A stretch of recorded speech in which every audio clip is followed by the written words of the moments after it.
जय श्री राम। बहुत स्वागत आपका आपके अपने बेहद खास कार्यक्रम मानस ज्योतिष ज्ञान में। मैं हूं आपके साथ आपका अपना आचार्य राज मिश्रा और लेकर के उपस्थित हूं आपका अपना सबसे पसंदीदा प्रोग्राम मानस ज्योतिष ज्ञान एक बार फिर से आपके लिए आपके सामने।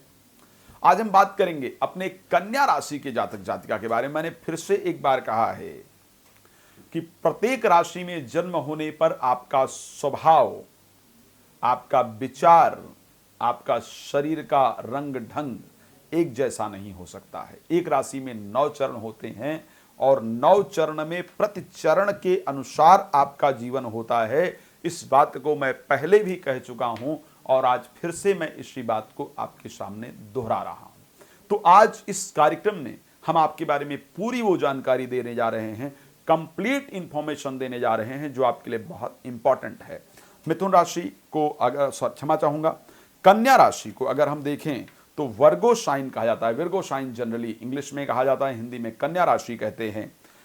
टा अक्षर, टो अक्षर से अगर आपका नाम निकलता है, टी ओ, टो, ठीक है, अगर निकलता है टो अक्षर से आपका नाम निकलता है तो आप पहले चरण के जातक जातिका हैं कन्या राशि के। पा अक्षर से अगर आपका नाम निकलता है तो दूसरा चरण, पी अक्षर से निकलता है तीसरा चरण, पू अक्षर से निकलता है चौथा चरण, शा अक्षर से निकलता है पांचवा चरण, ड़ा अक्षर से निकलता है छठा चरण, ठा अक्षर से निकलता है सातवां चरण, पे से निकलता है आठवां चरण और पो से निकलता है तो 9वां चरण। कन्या राशि हमेशा बनती है उत्तरा फाल्गुनी के 3 चरण, हस्त नक्षत्र के 4 चरण और चित्रा नक्षत्र के 2 चरण को मिलाकर के कन्या राशि बनती है। कन्या राशि जो है वो दक्षिण दिशा की बली राशि मानी जाती है। बुध इस राशि के स्वामी हैं और उसके साथ ये अगर राशि देखा जाए कन्या राशि को एक प्रकार से पृथ्वी तत्व राशि मानी जाती है। पृथ्वी से रिलेटेड कार्य वैसे आपके लिए फायदेमंद होते हैं, लेकिन अब हम बात करेंगे कि 9 चरणों में अलग अलग जन्म होने पर आपका जीवन किस प्रकार का होता है। तो चलिए आपको बताते हैं कि किस प्रकार से होता है, क्या परिस्थिति आपके लिए होती है। अगर पहले चरण में जन्म हुआ हो तो ऐसे परिस्थिति में कन्या, मैंने कहा ना कि एक ही राशि में कुछ लोग बहुत धनी हैं, कुछ लोग निर्धन हैं, कुछ लोग जीवन में परेशान हैं, कुछ लोग जीवन में बहुत प्रसन्न हैं। तो अगर आपका जन्म कन्या राशि के पहले चरण में जन्म हुआ है तो आपको धन के लिए पूरे जीवन संघर्ष करना पड़ता है, आपको परेशान रहना पड़ता है। आर्थिक परिस्थिति आपके जीवन में अच्छी नहीं होती है। अगर दूसरे चरण में कन्या राशि के जन्म होता है तो संतान को लेकर के बड़ी दिक्कत होती है, पहले संतान की प्राप्ति नहीं होती है और अगर हो भी जाए तो संतान के जीवन में सदैव कष्टप्रद परिस्थितियां रहती हैं। तीसरे चरण में जन्म होता है तो आदमी शत्रु पर विजय प्राप्त करने वाला होता है या होती है, शत्रुहंता कहा जाता है। अगर किसी ने भी आपके साथ शत्रुता की तो आप उसको धूल में मिला देते हैं, आप उसको बिल्कुल अपने सामने टिकने नहीं देते हैं, इस प्रकार की परिस्थिति रहती है।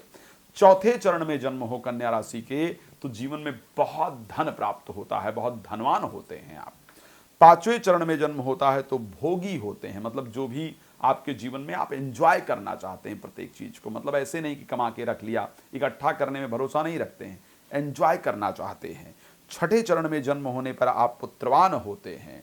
सातवें चरण में जन्म होता है तो राज्यमान होते हैं, आपका सम्मान होता है, आपकी प्रतिष्ठा होती है, आपको पुरस्कार इत्यादि प्राप्त होता है, आप सम्मानित किए जाते हैं। आठवें में जन्म होने पर सर्व कार्य कुशल, जो कार्य आपको दे दिया गया उस कार्य में आप कुशलता प्राप्त करते हैं, सर्व कार्य कुशल कहा जाता है। नवे में जन्म हुआ तो पराक्रमी होते हैं, बिल्कुल मतलब इतना स्ट्रांग होते हैं, पराक्रमी और माता पिता गुरु के भक्त होते हैं। पराक्रम होता है पहलवानी करना, स्पोर्ट्स में भाग लेना, प्रतिस्पर्धा में भाग लेना, सफलता प्राप्त करना, किसी को वचन दे दिया तो उस वचन से नहीं हटना, ये एक बड़ा सुंदर नेचर होता है अगर नवे चरण में जन्म हुआ हो। आइए एक बात आपको और बता दूं, रात को 9 बजे और दोपहर को 12 बजे लाइव आता हूं, आप मेरे साथ कॉल करके कनेक्ट हो सकते हैं। जो भी जानकारी आपको प्राप्त करना है वो जानकारी आप प्राप्त कर सकते हैं। आप कुछ महत्वपूर्ण इन्फॉर्मेशन आपको और हम इस कार्यक्रम में जरूर देते हैं। वो इन्फॉर्मेशन क्या है, अगर कन्या राशि में आपका जन्म हुआ, इससे आप ये भी क्लियर कर सकते हैं कि मेरी कन्या राशि है या नहीं। तो 3 मास 3 वर्ष में रोग होता है शरीर में। जब आप 3 महीने के होते हैं या होती हैं, पेरेंट्स से पूछ लीजिए, उस टाइम आपके शरीर में रोग होता है और भय होता है। 1 और 13 वर्ष में आंखों में दिक्कत होती है, नेत्र में पीड़ा 1 और 13 वर्ष के अंतर्गत होती है। जलमज्जन 26 वर्ष में शरीर में रोग होता है, 33 वर्ष में लोहे से चोट लगता है, 43 वर्ष में अंग की वृद्धि होने के कारण, शरीर में रोग होने के कारण मृत्यु जैसा भय होता है। यदि चंद्रमा पर शुभ ग्रह की दृष्टि हो, 84 वर्ष कम से कम आपकी उम्र होती है। भाद्रपद के शुक्ल पक्ष में नवमी तिथि बुधवार मूल नक्षत्र के अंतर्गत गोधूली के समय में इस दुनिया का आप त्याग करते हैं। तो इस विषय पर हम और चर्चा करेंगे, आपको जानकारी देंगे। अब इस कार्यक्रम को विराम देते हैं, मिलेंगे एक नए कार्यक्रम के साथ। तब तक इस कार्यक्रम में जुड़ने के लिए आपका बहुत धन्यवाद। जय श्री राम।